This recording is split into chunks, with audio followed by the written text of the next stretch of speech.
Welcome for another episode of Ride Kalk with the Pros. I'm Gabriel Wibmer, I'm a professional mountain biker, and today I'm going to show you how to wheelie with this bad boy here.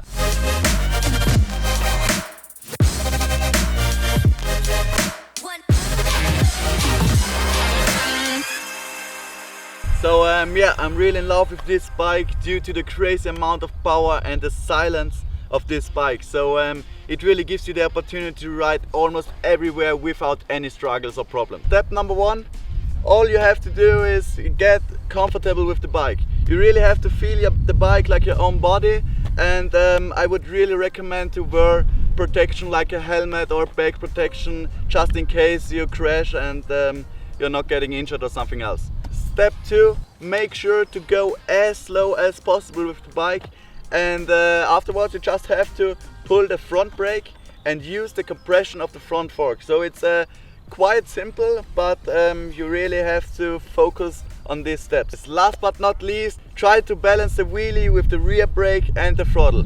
So just in case if you're leaning too far back, just pull the rear brake to get back in the right position. And in case if your front wheel goes down, just add a little bit of throttle. Alright guys, that's it of the wheelie tutorial. Hope you guys liked it, and stay tuned for the upcoming video episodes, and thanks for watching. Cheers! Oh.